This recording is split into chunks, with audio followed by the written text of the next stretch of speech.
What's up, everybody? Welcome to the Pick Six Podcast, CBS Sports Daily NFL Podcast. I'm Will Brinson. I'm your host. This is our Week 8 DFS look, and this episode is sponsored by Express. Express is all new and all about you with a fresh assortment of casual, versatile, and super comfortable styles. Find out more about Express and their exclusive offer for Pick Six Podcast listeners later in the show. Joining me now to break down the week of DFS action.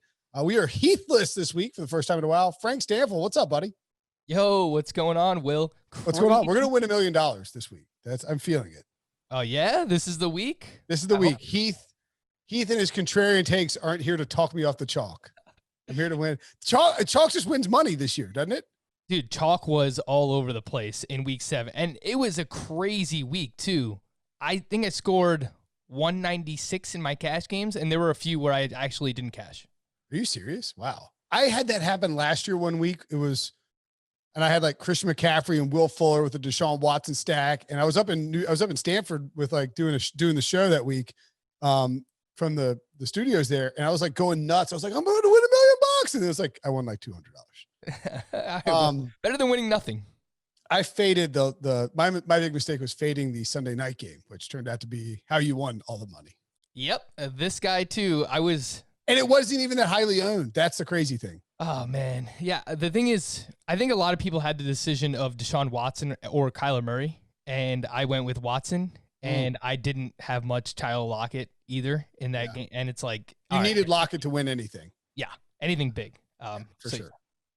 All right, well, let's talk about this week's games. These are the over-unders are a lot lower, Frank, although we got rid of a bunch of the riffraff because they put all the NFC East games in primetime. So there's no NFC East. Although I guess that's bad because no Dallas. Dallas would have allowed a good stack, but we got some good games. There's 5 games over with totals over 50, and we'll get to those first, including somehow the most explosive game on the schedule: Titans at Bengals. Titans -6 with an over under of 54.5. I'll give you over under 33% Derrick Henry owned this week.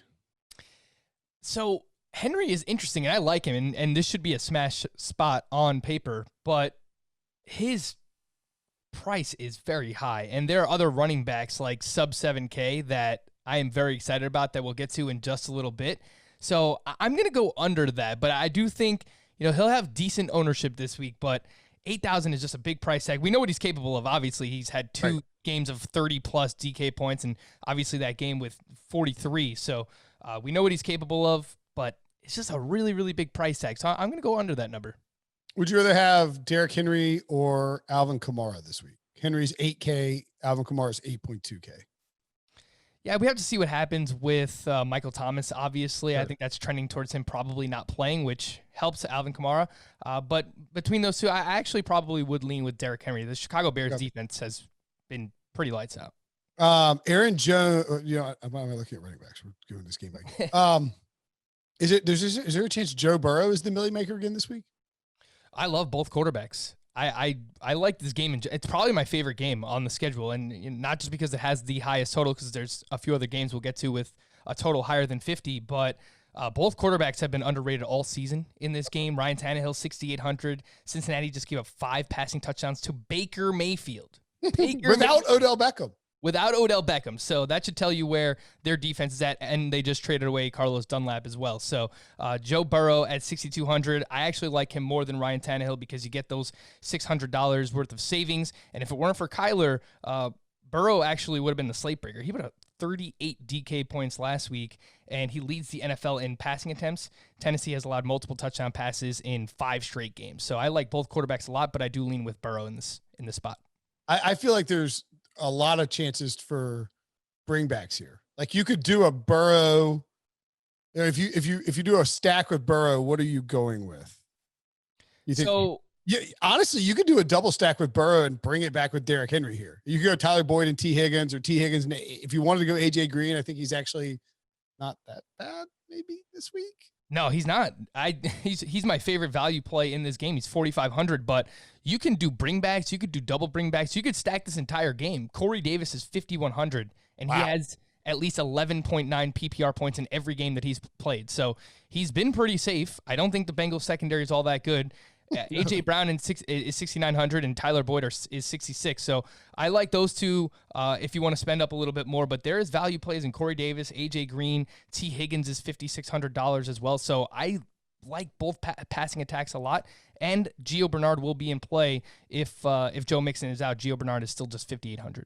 So, I mean, this is a serious question. I don't know if this is insane or not. But, I mean, could you do Joe Burrow, A.J. Brown, A.J. Green, T. Higgins, and Tyler Boyd, like in your flex? Is that just too much exposure to this game? Probably too much.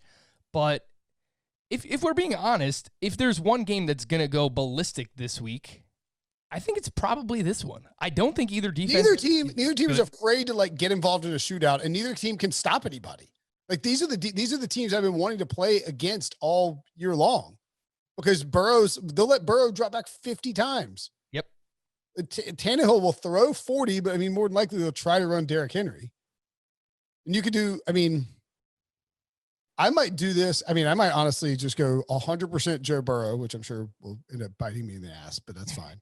And then have it where it's like Joe Burrow with some like different combinations of AJ Green, T. Higgins, and Tyler Boyd, and bring it back with in different ways with AJ Brown, Corey Davis, and then Derrick Henry. Because I think you can bring like I think any game script is possible here. Yeah, and I've listened to a few other podcasts where they pointed out that Derrick Henry tends to, like, when the entire Titans team goes off, Derrick Henry obviously included, like Ryan Tannehill goes. It's like when Derrick Henry goes off, everybody goes off. Like, yes, those are the opens. games. He opens everything up. Right, yeah. So in those two smash games that we saw from Derrick Henry, it's like Ryan Tannehill also had huge games. A.J. Brown also had huge games. And, you know, just looking at this slate, I just think that this game specifically has the chance to just go ballistic. Pay attention to the weather, and we'll talk about that for a few other games because that's why we see some lower totals this week and some totals that are actually dropping right now because there's like 12-mile-per-hour winds expected in this game and some other games too. So pay attention to that, but it's actually quite mild compared to some of those other games. So Sunday at 1:00, looking more like 17-mile-an-hour winds. Okay, so yeah, it's even that's increased a little bit. Oh my God, I cannot believe I'm going to talk myself out of like four different and 50 miles. 50 degrees, 20% chance of rain.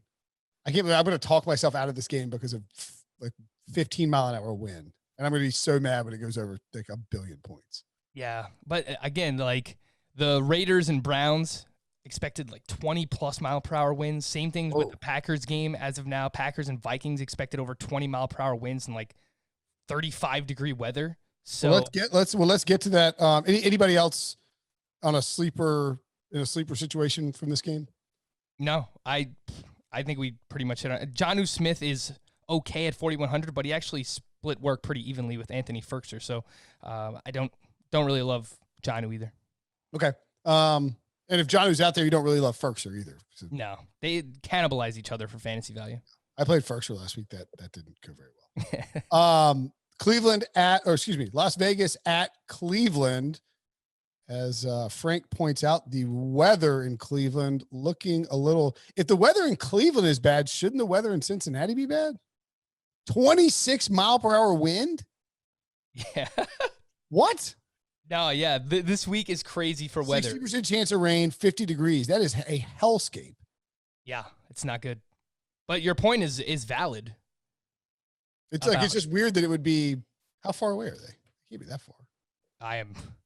You're asking the wrong guy. Yeah, I mean, geography not my strong suit. Oh, they're 4 hours away. Oh, and Cleveland is on the water too. I forget. Like Cincinnati is just in the middle of like a chili bowl. Like Cincinnati's actually closer to Indy, way closer to Indy than Cleveland. In fact, closer to Pittsburgh. And so, yeah. All right. That helps. The weather, it just seems like they should be next to each other because the Browns and the Bengals are the same organization, I guess. Is this a Kareem Hunt smash spot? Yeah, absolutely. I love Kareem Hunt in this spot. He played 90% of the snaps last week. He is $6,900 on DraftKings, and Vegas's defense is just bad. They're 29th in pass defense DVOA. They're 29th in run defense DVOA. So Kareem Hunt, I think, is probably going to be one of the chalkiest plays this week, and I have absolutely no problem playing him here. And I would like Derek Carr. He's only 5,500, and he's actually played really, really well this season. He's like a top 15 quarterback for fantasy purposes. He's only $5,500, and all the optimizers love him. But maybe the optimizers are not factoring in those 20-mile-per-hour winds and rain and everything else that's going to go on there. So I want to like Derek Carr, but I think we see a lot of running in both sides of this game. So Kareem Hunt is far and away my favorite play here. Do you have any interest in Josh Jacobs? I don't hate him at 6,200, but Cleveland has actually been okay against running backs this year. They're only allowing 3.7 yards per carry to the position, and Josh Jacobs has only gone over 4 yards per carry in one game this season, so he's actually been very inefficient. So he's okay, but I mean, I'll spend the $700 more on Kareem Hunt. It sucks because there are a few passing options in this game that I want to like. Henry Ruggs at 4,900 should be in play if the weather was okay. Rashard Higgins at 4,200 went over 100 yards last week and was tied for the team lead in targets. Darren Waller, 56, should be in play. And Harrison Bryant was a smash play last week. He was a smash, yeah. He's only 3,200, and if there's no Austin Hooper, Baker likes to throw to tight ends, but this weather is just kind of throwing everything for a loop. I'm trying I really don't like StatHead. Have you used like StatHead versus Pro Football Reference? I know it's the same thing. Yeah. So in order to look up specific things, I can look up stuff I could look up stuff like in 30 seconds on Pro Football Reference like on the fly. I can't look up anything. I'm trying to find what Derek Carr's stats were in cold weather games, but I don't see how that it doesn't show up when you look in StatHead. Like, how is that not? How do they not have game filter where it's like temperature, time zone, game result? What are we doing here, guys? Like, I need game temperature. I wish I could. Ridiculous. Time zone, because I wanted to see what Derek Carr's results were in like 26 mile an hour wind. Yeah, that would be useful. Has he traveled across the country at all yet this season? No, but he usually stinks in those spots. Yeah. I actually remember obviously I'm a Jets fan. We brought it up before. It's very unfortunate. But a couple of years ago, the Raiders and Derek Carr came to MetLife to face the Jets for like a 1:00 start. And it was just, the Jets won by 20 plus points or something, and they had no business winning, at least by that much. So, yeah, that is something that sticks in my mind when it comes to. So we can look up temperature. No, it was 2 years ago. The Jets were terrible, and they blew out the Raiders. Yep. Yeah, I picked the Jets that week, and it wasn't even close. It was a slaughter. So let's choose sorry for doing this on the fly, people. Derek Carr did travel to New England earlier in the season. Oh yeah, but I don't think it was very cold necessarily. Yeah, 261-2. It's an okay game. Yeah, and the Patriots might be terrible. They might. I'm actually worried that the Jets might have a chance to beat the Pats in one of their two games. You don't need to worry about that, Frank. Okay, all right, thank you. you can relax about that one. Let's look up the year temperature. I need temperature. All right, here we go. So generally speaking, this is a team that's not good under 45 degrees. The last few years, I don't think. So Derek Carr's been there since 2012, right? They've only played in 5 games. Maybe they're fine, where it's 50 degrees or less. I'd love to see high wind because I don't think that's Derek Carr's preferred setup. Anyway, I'm not going to do this for any longer. But I agree. I think you avoid Derek Carr. I don't think you can go with Baker Mayfield either. I think it's just Kareem Hunt or Josh Jacobs. Yeah, I will have some Darren Waller because they're not going to take shots down the field with Henry Ruggs if there's wind, but they could throw these short and intermediate routes and let Darren Waller work after the catch and use him in the red zone as well. So Darren Waller at 5,600, and on the other side, Harrison Bryant, 3,200. If there's no Austin Hooper, I like both tight ends. Okay, that's fair. 49ers at Seahawks. Seahawks -3.5. The over under 53.5. Or the the 49ers are kind of good, and the Seahawks haven't played anybody. That's something I came to realize this week. The Seahawks haven't played anybody. Yeah, and this is obviously a divisional matchup, so it's huge. So it's a weird game because I do think the 49ers defense is pretty good, and they have had all these injuries, and they're actually getting a little bit healthier. It looks like cornerback Quan Williams is going to return this week for the 49ers. But with all the injuries to the Seahawks running backs, I think we could just see another like 35-plus pass attempts for Russell Wilson in this spot.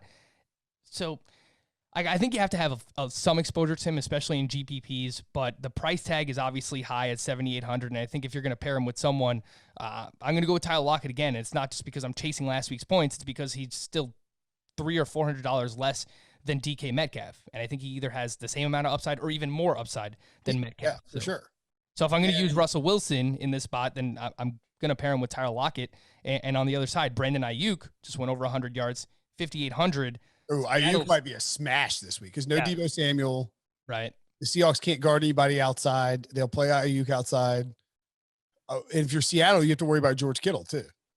Yeah. And I want to like Kittle. This is one of those games where you could see the targets get out of control for him, like 10, 12, 15 targets for Kittle. But 7,000, I think the Seahawks are probably going to focus on trying to stop him. There's a chance Jamal Adams returns as well, and obviously that would affect Jamal Adams. Oh my goodness. So 7,000 is clearly the top tight end, right? Yeah. So I don't think that I could get behind Kittle at that price, but Ayuk for sure. Garoppolo, you can't do it in cash because it's just too, like, he could go out there and just lay an egg, and so for GPPs, okay. If Jamal Adams, I don't mind Garoppolo and Kittle as a GPP play. Yeah. No, that makes sense. Because people might not be paying attention to the news on Adams, and the target share could just be massive for George Kittle in the spot. But Ayuk, I think for sure, is a smash at 5,800, and he's probably the player that I'm most likely to play in this game. Well, I think you probably either need to go cheap a tight end. Just looking at it, I think you either need to go cheap with like a Harrison Bryant, or if you want to if Mo Alley Cox is out, come back to Trey Burton, who had a really good game the last time against Detroit. That's not a terrible matchup. Yep. Gerald Everett could do okay. There's all the Cleveland tight end thing is just so jammed together. As we mentioned, Tennessee is a problem. Hunter Henry, not a terrible matchup, but could be low scoring. Robert Tonyan, good matchup. But I don't know. It just feels like, Waller's in that wind. Andrews has Pittsburgh. Kelsey could smash, but they're 19-point favorites. Who do you want to take? I mean, that could just be a Clyde Edwards-Helaire. I mean, I don't know. I think it's either Kittle or go cheap, maybe. No, yeah, I think that makes sense. And pay attention to the news over the weekend, because all this tight end value has come out like late in the week. Friday last week, Austin Hooper with the appendectomy, and 2 weeks ago it was Riley Cox. Cox was out, and then Trey Burton. So the past couple of weeks, we've had these awesome tight end plays. Who was the other one that was a good tight end play that blew up? Well, if Jonnu Smith is ruled out for some reason, like Ferguson's a good player, or Ferguson's hurt, gets hurt in practice, something like that. Yeah. So pay it that has been the winning strategy the past couple of weeks, and a large majority of the season is just paying attention to the news, and whatever tight end gets ruled out, like the next man up has just been really great for DFS this year. Well, and last week too, is Joe Mixon ruled out late. Aaron Jones ruled out late. And so even though it was super chalky to go Gio and Jamal Williams, it paid off. Now, Gio had to score receiving touchdown to get his value there. But I mean, both those, you could have jammed those guys in the winning lineup and gone with a bunch of Lockett and Cardinals guys, and you had a great week. I mean, that's a lot of the winning lineups last week. They all had Jamal Williams. They all had Gio Bernard. I mean, sometimes just because it's chalky, you have to take the free space, and it's hard to set lineups this early in the week. Like, we're recording this on Wednesday, but as the week unfolds and you figure out practice, that's sort of why you have to wait though. You need to get to Friday afternoon, I think, at least, to see, okay, here's the injury report. Yes. And then make your decisions, because if you're thinking about going with George Kittle, you're like, George Kittle is a smash spot.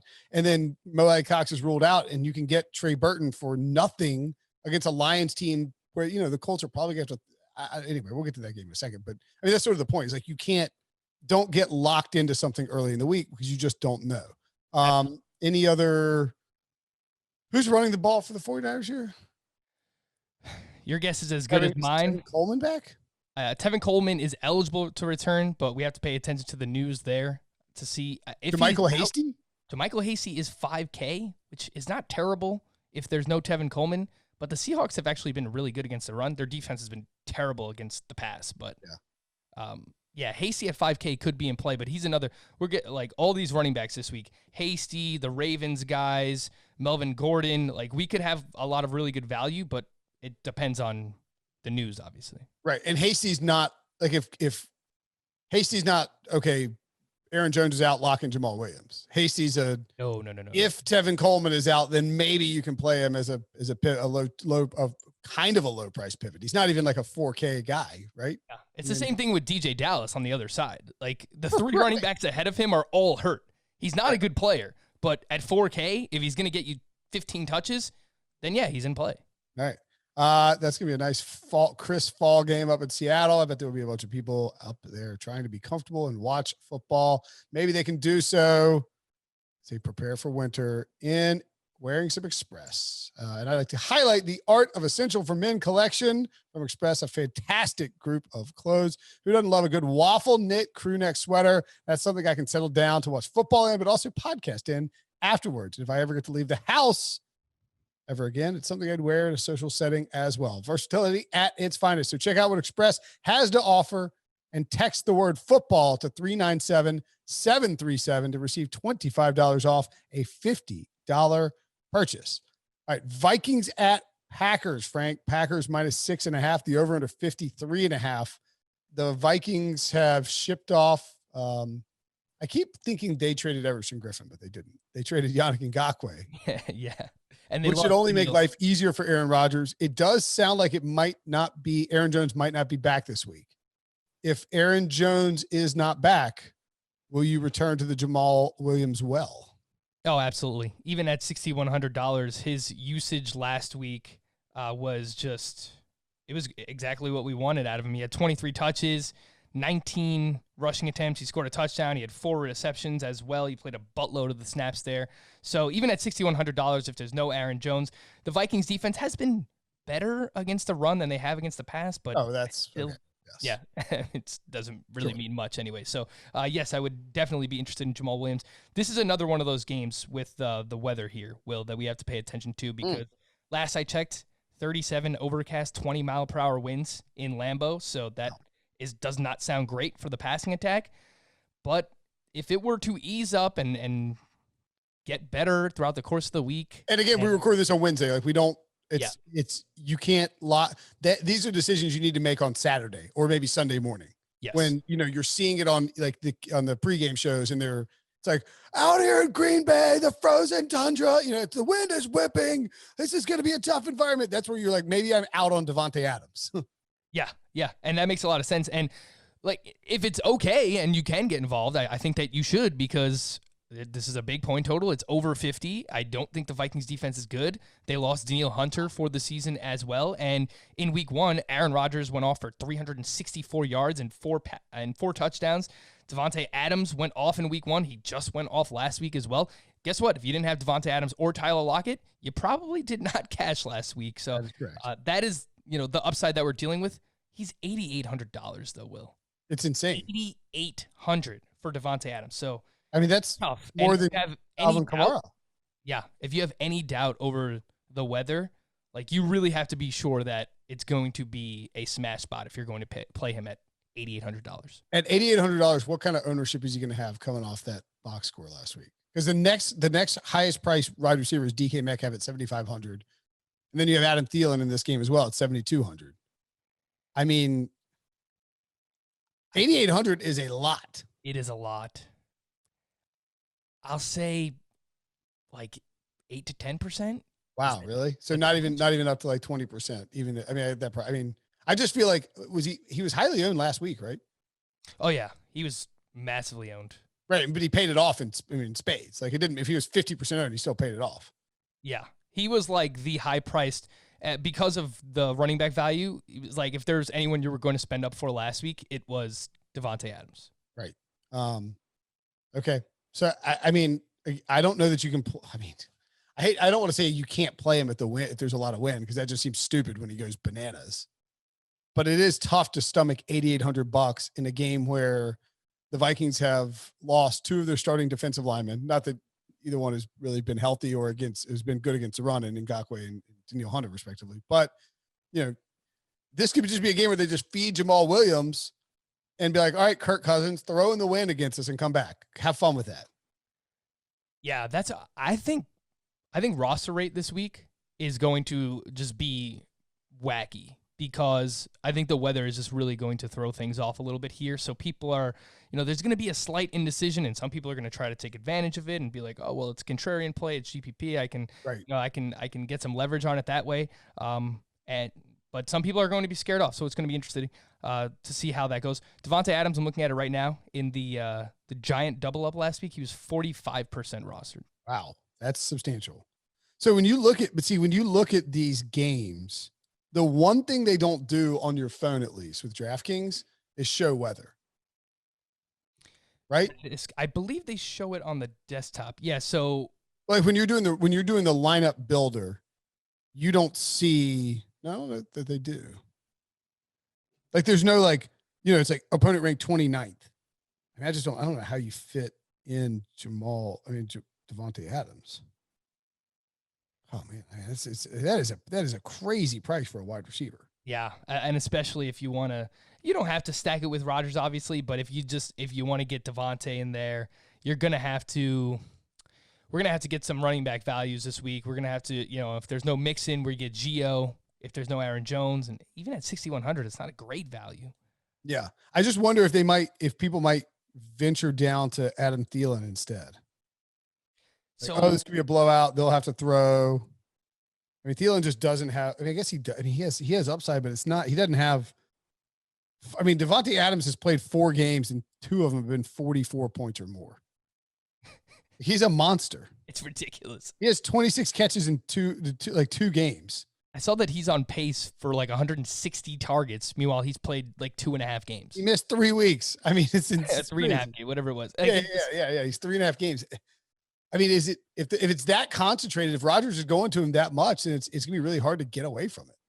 Yeah, and we have brought up some wide receiver values already, so it's not impossible. You pay down at tight end, you find the cheap defense. Last week it was Washington. Everyone was on Washington and made a ton of sense going against Dallas. So I'm kind of sad we don't have Dallas on the main slate so that we could just start a defense against. Yeah, that. That's right. But Rodgers 7,600 here. I can't have any interest in that. Yeah, he has big upside too, but he's already exceeded his. I mean, but against Tampa Bay, they shut it down. They won't do that against Minnesota, obviously. But he dominates bad defenses. He does dominate bad. And the Vikings are bad defense. But they blew out the Lions, and he didn't even crack 20.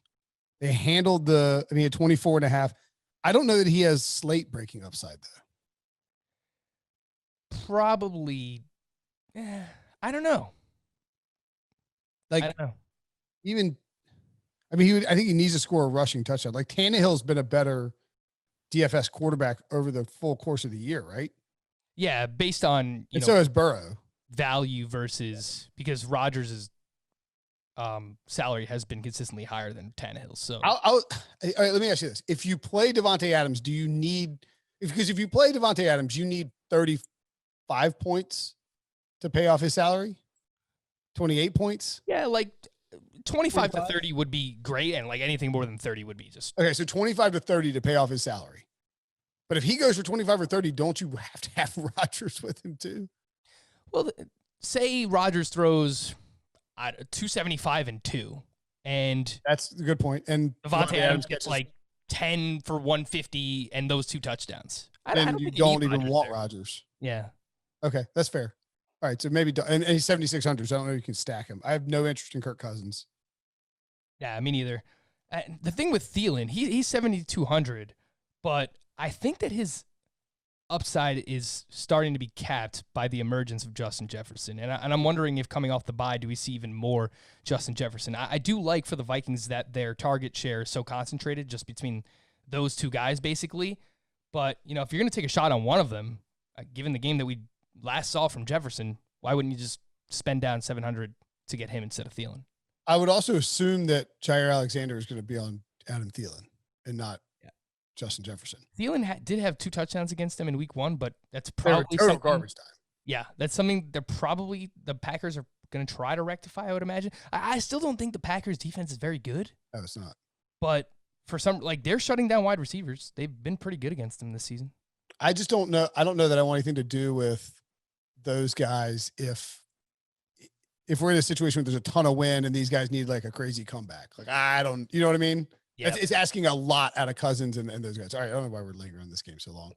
I guess there are a couple monster guys. Colts -2.5 at the Lions. The over-under is 50 in this game. Which seems surprising, no?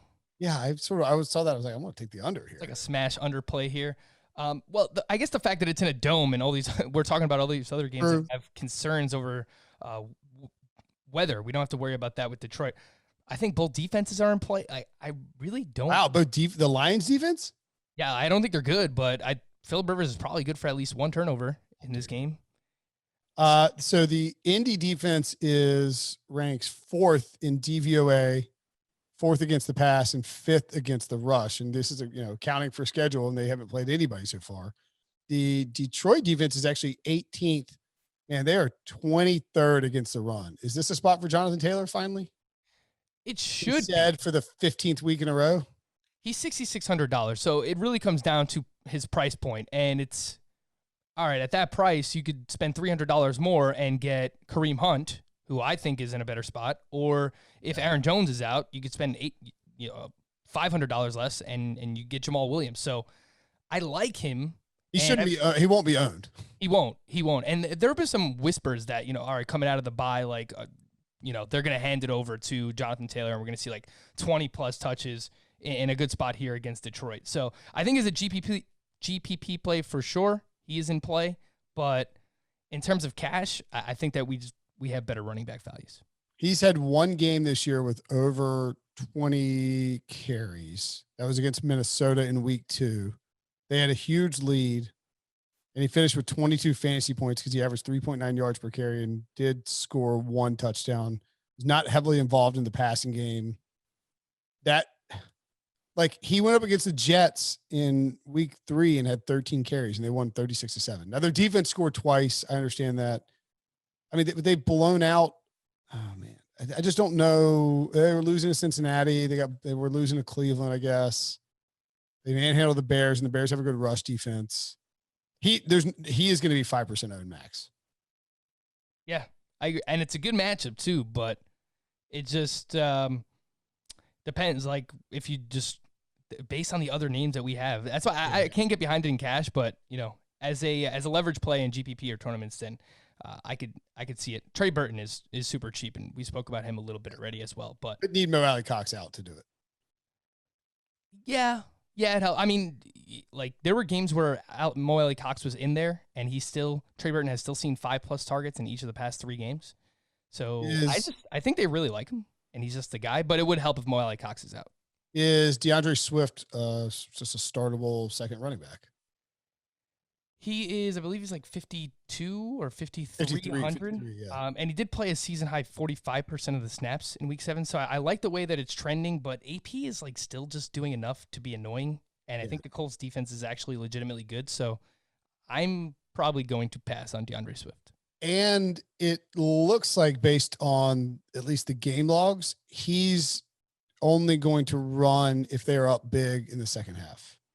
Like that's like Jacksonville is where he got 14 carries. Now he'll probably get 4 or 5 catches, and one of them will probably be a touchdown. But for him to really blow up, I think they need to have a lead against a bad team. And I don't know, maybe you're right. Maybe this is not the spot for that. Any interest in Stafford, Galladay? We're not even going to mention Phillip Rivers or any of the wideouts.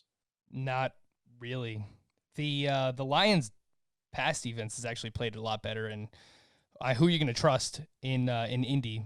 Zach Pascal has been okay, but Marcus Johnson had a big game last time out. T.Y. Hilton is still there lingering, and of course, Phillip Rivers likes to throw to the tight ends and the running back, so can't really endorse any of the wide receivers here. Kenny Galladay, love the player, just don't really like the matchup versus 6,600 is a lot too. Yeah, he's got it. I don't know. This is the game where he pays it off with two long scores. You know what I mean? And I think his price was similar last week. It was 6,700 last week in a great spot at Atlanta. Yeah. So now it's 66 in a tough spot against Indy. No thanks. The Lions don't play fast, and neither do the Colts. No, this is a smash under.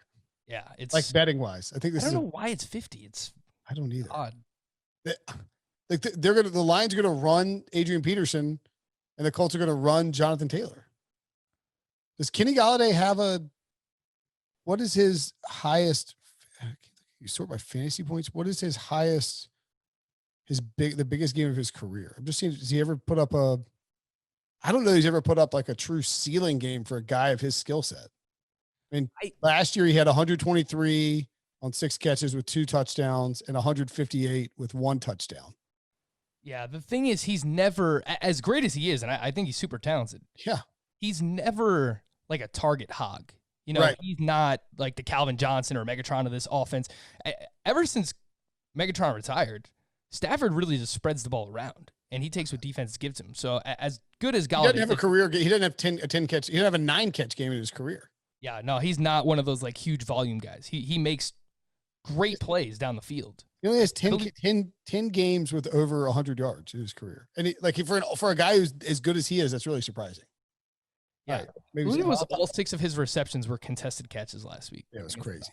Jets at Chiefs. Chiefs minus 19.5. Over under 48.5. I guess the 48.5 points come from the Chiefs here. I'm not sure how many come from the Jets. Do you think your Jets will cover? Are you Jets or Giants? How do I keep forgetting that? I'm a Jet fan. You told me earlier. Yeah, I was like 100% sure you were a Jets fan. I was scared. I guess I just felt bad either way. But I don't know that I feel comfortable playing even like Chiefs in this spot. As bad as the Jets are, I don't feel like this is I will say I'm going to play Le'Veon Bell some. Narrative Street, right? Absolutely. $4,600. You have to imagine that Andy Reid's going to try and get him in the end zone at least once. I mean, what's the second half going to be? Them wasting carries on Clyde Edwards-Helaire or giving Le'Veon Bell all the revenge he wants?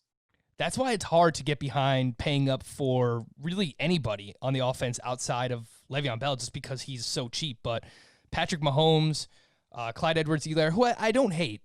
CEH is probably the second player who I'm most likely to play in this game. Tyreek Hill is 67, Kelsey 66, and they all might not be playing in the fourth quarter of this game. So, I mean, maybe the third quarter. Yeah. I don't think the Jets are going to cover. I think they probably lose between like 21 and 28 points. I think the Chiefs are up 14 in the fourth quarter, and Le'Veon Bell rips off a long touchdown run. Yeah, he might have one even before then. Yeah, sure. He was pretty involved. He was more involved last week than I expected him to be in his first game. I don't think it's that they don't like Clyde Edwards-Helaire or that they want to anything like that. I think they just they're like, listen, we can play Le'Veon Bell, and we can get you can keep. They're a running team now. They pass the ball a bunch, but they're a running team because that's how defenses want to play them. So they want this extra running back who they can feed and keep the wear and tear easy on these guys. Yeah, let's remember Clyde is a rookie, and obviously the Chiefs have aspirations of making a deep run into the postseason. They don't want to wear this guy. They don't want to give him 20 to 25 touches every single week. Absolutely. You run him into the ground and he won't be ready to go by the end of the season. If you keep him around 15, 16, 18 touches, you give Le'Veon Bell the other 8, 10, 12, that's perfectly fine. 6 carries, 39 yards, no targets in week 7 against Denver. I mean, if he could get 15 to 20 carries in this game easily, Frank. Yeah. No, I think Bell is probably the guy I'm most likely to play in this spot, $4,600. And we're talking about trying to pay up for Devontae Adams. This might be one way to do it, is to get one of these cheap running backs in here. Chiefs defense obviously in play going up against Sam Darnold, who, man, I think it's more the offensive line than Sam Darnold, but I don't blame Sam Darnold for this. I blame Adam Gase and the offensive line. Save that for another day. Denzel Mims on the other side. That's your cheap play, $3,200. Oh boy. He saw 7 targets last week. Oh, he got 7 targets last week. Wow. Okay. The Chiefs secondary is really good, but where they have struggled at times is with outside wide receivers. If Crowder plays, will you play him? I don't want to play Denzel Mims, but if you just do need a salary saver, he is one of them. I think it's a decent leverage spot too. Even if Crowder plays, Like no one's gonna play Denzel Mims, obviously. Wind, slight factor. 13 to 15 mile an hour winds. Yeah. Not too concerning, right? Maybe. Yeah, I mean I'm playing a lot of Le'Veon Bell. We're not playing much of the passing options in this game anyway. So Steelers Ravens, a great game on CBS. Maybe not a high end game for fantasy purposes, or maybe so. I can't really get behind it. And this is one of those situations where you have to pay attention to the practice reports and see, like, if Mark Ingram is out, sure, like J.K. Dobbins at sub 5K is definitely $4,600. Like, he would be in play. I want to like one of the Steelers wide receivers, but the Ravens secondary is legit. And, if I'm going to choose one, it's probably Deontay Johnson. The guy just had 15 targets last week. So I don't really love this game. Dealing with an ankle injury too. Yeah. Lamar Jackson, like, this is the cheapest he has been all season long, but for a good reason. I will have a little bit of Lamar Jackson just in case. But last time he played against Pitt last season, he threw 3 interceptions, and it was probably his worst game of the season. 19 for 28, 161 yards, 1 touchdown, 3 picks. Sacked 5 times, 14 carries for 70 yards in their first meeting. Did you not? I don't know. Was the last one week 17? Oh, yeah. He sat out week 17 when they played Pitt. Yeah. So that's crazy to think about. I'm sure if Heath were here, he would be pumping up the contrarian play, and I can get behind that. A few lineups with contrarian play, Lamar Jackson, and Hollywood Brown would be the one that I want to pair him with, $6,100. The Steelers have struggled at times to wide receivers this season, so he is the guy. I think it's a tough spot for Mark Andrews, so can't really endorse that. It's really just, all right, a little bit Lamar, a little bit Hollywood, and if Mark Ingram is out, you can look at J.K. Dobbins. Who would you bring it back with if you stacked Lamar and Hollywood? Juju. Yeah, I mean, if Deontay's healthy. 14 targets last game. Juju is 5,400. All right. So cheap. Not terrible either. So, yeah, I mean, the fact that Deontay is beat up, it's one of those two. It's how can you get away from the targets? And no one's probably going to own Claypool. So, if I just don't know that this is the game that you want to attack. No. But maybe that makes it a contrarian play. No, and that's exactly why. Like, I will have a few lineups with, the Ravens here, but it's just really hard to get behind any of the Steelers. It's the Ravens coming off a bye. They've had a few weeks now to prep for this game, divisional matchup. AFC. Everybody's talking about the Steelers as the team that's going to win the division now. Yeah. It does. I feel like the Ravens might roll here, but I don't know if it's like because Lamar just has this monster passing game. I wouldn't think so. I would think it's because their defense shows up more than anything. Yeah, and they lock down Pittsburgh and they score 17 points on like a pick 6, and Lamar has a 1 long passing touchdown, but then that's still not enough to put you over the top on the slate at that price. Yeah, it's like something like a 21-14, like 17-13 kind of game, something like that. All right, let's take a break. When we come back, we'll rip through the lesser games. All right, the Rams -4 at the Dolphins. Tua Tagovailoa starting. More interested in Tua or more interested in the Rams defense? More interested in the Rams defense, but I'm just interested to watch him play in general. Absolutely. Because I just don't really know what to expect. And it all kind of caught us off guard, including poor Ryan Fitzpatrick, who said he was heartbroken. I had no idea. Awful. But I am interested to see how Tua performs in this spot. But it was interesting that they chose this game for him to start, considering he's going up against one of the best pass rushes in the league.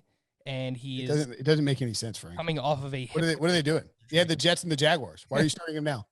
Yeah. I don't understand it. I don't understand the logic either, but I can't play Tua in this spot. I'm kind of interested in the Rams defense.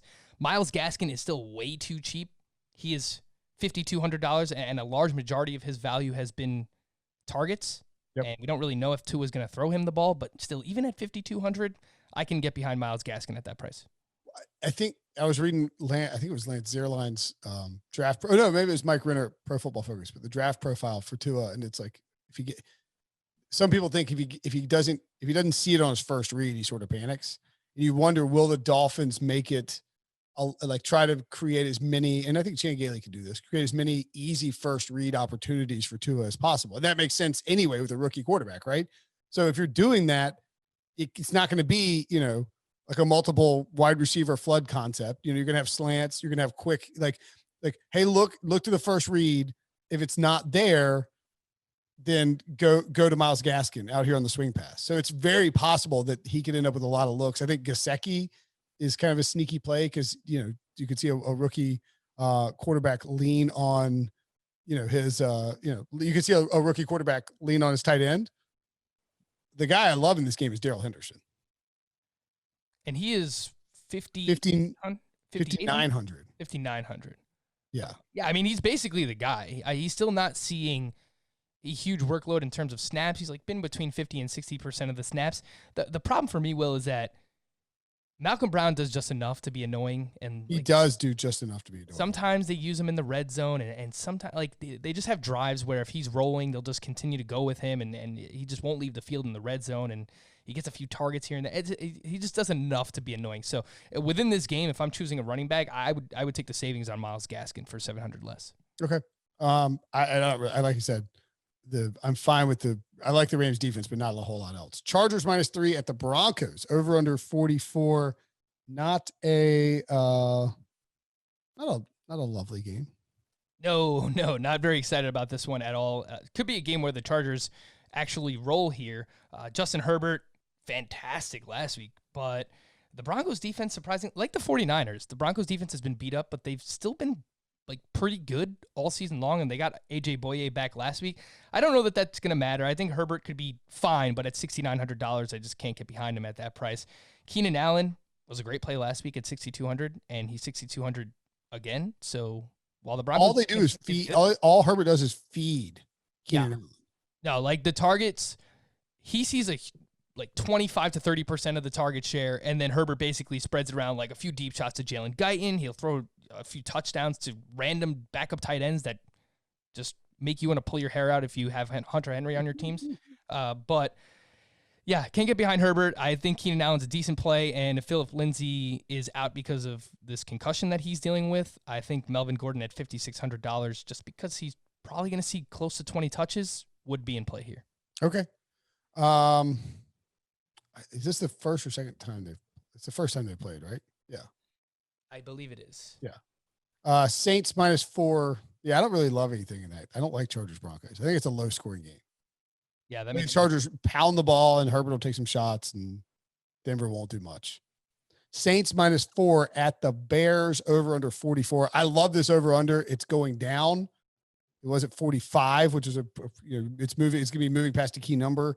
I don't think the Bears do anything on offense because they're not good on offense. And I mean, I would be interested in Alvin Kamara, I guess, but the guy I might be more interested in would be Latavius Murray. Just getting that garbage time. So yeah, blowout, and they don't want to run Alvin. Like, I think if you're paying for Alvin Kamara, you run the risk of like you're asking Chicago to do something. Right? I mean, you know what I mean?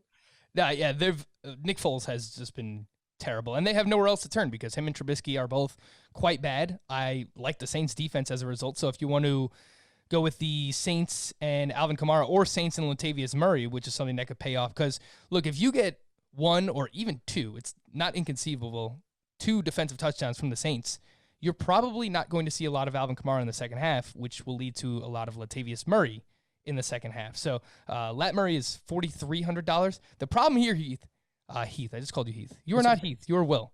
The problem is, he is only $300 less than Le'Veon Bell. Latavius Murray. I would rather have Le'Veon Bell because it's basically the same role. Yes, but for I'm not going to say a much better offense, but a better offense with Kansas City, obviously. Oh no. Kansas City is a much better offense against a much worse defense. Yeah, but in like the same sort of role, like right. Like if it's the second half and the game's out of control, that's the guy who's going to get fed. So I just think that the Latavius Murray could be a contrarian type of play. But you go Latavius Murray, Le'Veon Bell, and you're hoping for 2, like those are your 2 cheap running backs. You're hoping for 2 second half blowouts and just cut these guys loose. Yeah, no one's going to have No one will have that combination. Some people will have Le'Veon Bell, but there will be no Latavius Murray. I can guarantee you that, and that's how you get Devontae Adams in your lineup. That is how you get Devontae Adams in your lineup. All right, Patriots at Bills. Bills -3.5, over under 43. I have a hard time having any interest in anything here, although I suppose I could. Maybe Josh Allen, Stephon Diggs. Even that is hard. How I'm not ready to count the Patriots out because every single time we do that, Belichick finds a way. But that was with Brady. Cam Newton looks like a shell of himself right now, and I don't know if it's COVID related, but I know that's been a storyline all season long. He has not looked himself since he's returned from COVID. Like, there's no way, like, you cannot press up against that. Like, that is an actual fact. He has right. Not I mean, like, it's not. I don't think it's weird to ask, is this COVID related? Yeah. Like, did the week off, like, when you had COVID, like, funk you up for a couple weeks? And is there going to be like a recovery time where he comes back? Now, it's also possible, I think maybe Bill Simmons said this on his podcast, he's sort of like clawing for reasons to why the Patriots got blown out by the 49ers, but maybe they didn't want to show, they're saving up for the division game this week. Like, come into the San Fran game, you get behind early, you're like, we're packing it in. We're not coming back against this team. You think that's a real thing, though? You think that's real? Like, teams just pack it in because they just don't want I think it's possible that the Patriots are like, this game is over. And I think Bill Belichick has to know he can't come back from a regular season game against a good defense when he's down 18 to 20 points. I mean, he can, it's possible, but I think it's pretty unlikely. Like, if he's playing Seattle, maybe, or Oakland, or Las Vegas every week, or Las Vegas, maybe, but like San Fran, I just don't think it was happening. Also, this game profiles to have 20+ mile-an-hour winds as well in Buffalo. Yeah, no, this is a contrarian game all around. Like, people are going to look at this game, they're going to look the other way. So, Josh Allen, we saw what his upside. Cam might actually be a play. I was just thinking that too. Like, if it's 20 miles an hour wind, Buffalo's defense is terrible. I don't know who you stack him with. Maybe it's I don't know. It's not a stackable option. It wouldn't be. It would, look, where Cam gets his value is with his legs, right? And in competitive games where he has been trailing, the Seattle game comes to mind where he runs for all these yards and he scores 2 rushing touchdowns, had 2 rushing touchdowns in week 1 against Miami. Like, that's how he gets his value. You don't have to stack him with anybody. So, man, 5,700. Yeah, if you just want to light some money on fire and take a shot here, contrarian play, nobody will have Cam Newton this week. Nobody will have Cam Newton. I don't think it's that crazy. I mean, like, the Bills are a bad defense. You can run on them. And if it's 20 mile an hour wind, the Patriots are not going to ask Cam. Like, that might be why they're like, get him out in the second half. Like, pull him out of there. We don't need him taking shots. We don't need him running. We're going to let him run 40 times next game. Because they need this game. This is almost a must-win game for the Patriots if they want to stay in this season. And I'm looking for their implied team total. It has to be like 20 points. So if they score 2 touchdowns, you have to think Cam Newton's involved with both of them, whether it's throwing or him rushing. Almost certainly, unless it's a defensive score. And if he scores 2 rushing touchdowns, he pays off there already. Right, absolutely. And that's before the passing. Like, if he finishes the game with 60 carries and 2 rushing touchdowns, he's paid his price, right? Yeah, like, don't get crazy with it, but a little Cam Newton sprinkle this week. You talk me into it, Will. All right, let's do it. I like it. I can't wait till we celebrate this Cam Newton millionaire maker next week. All right, chalk. All right, we're doing main slate. These are going to wrap it up. Main slate, your chalk play of the week, Frank. For me, it's Kareem Hunt at 6,900. Some weather concerns there. Coming off a game where he played 90% of the snaps. I think 20 touches is a safe floor against a bad defense in Las Vegas.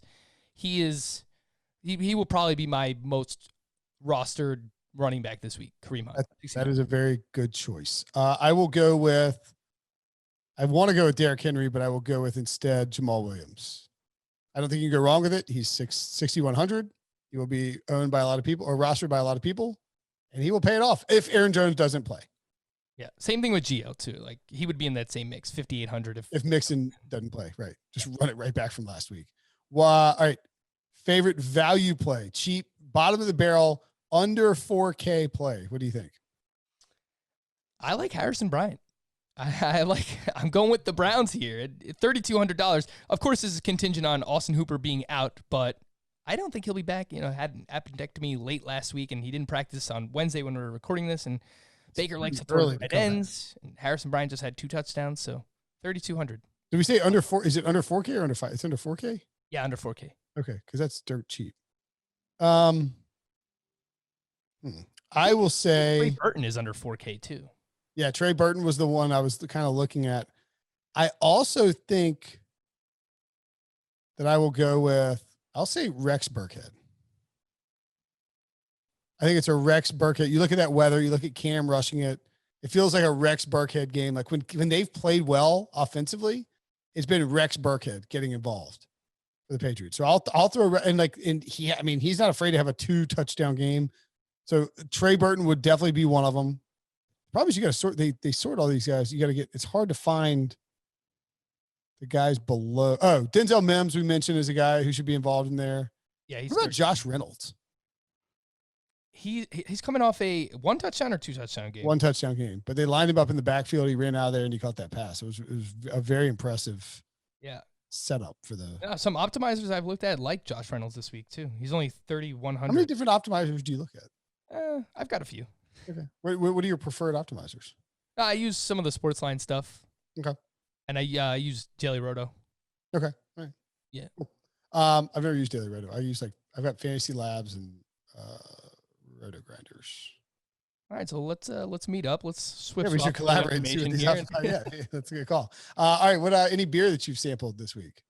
Oh man, speaking of sampled, I went to this spot called the Sampler in Brooklyn, and they literally just have a fridge filled with craft beers, and you create your own 4-pack. They give you the little thing on top. That's lovely. On top, and you just choose a bunch of random stuff. So I tried a sour. Surprise, surprise. Oh, it was fine. Flying Blind Sour Ale, blackberries and strawberries from Torch and Crown Brewery, and it was great. Awesome. How about you? Anything good? I had what did I have? Again, I've still got those Wiki Weed here, but I did a stout last night. It was a cookies and cream stout with cinnamon and a bunch of different it's a dessert stout. So there's a bunch of different flavors brewed in there, and I had that while watching my Raised Bet evaporate into thin air. Yeah, that's perfect for the fall too. The Halloween. Exactly. It was nice and chill, and yeah. So I got another one of those. I've got there's another. I have 2 more in there. I can't remember what they're called. All different dessert types. They're one's espresso or whatever it is. They're blended wicked weed. So I tried that, and that was pretty fantastic. Nice, very nice. But if anyone's in the Queens, Brooklyn area, the Sampler, awesome spot. All right, check out the Sampler. All right, Frank. Thanks as always, buddy. This is fun. We ripped through all the games, and this is a tough slate. I don't think this is profiles as a free chalk slate. I think this is going to be you got to work for your $1 million this week. Yep. I would agree with that. We'll see what happens later on in the week if some value opens up, if some running backs get ruled out. But as of now, it's looking a lot tougher than it was last week for sure. All right, buddy. Thanks as always.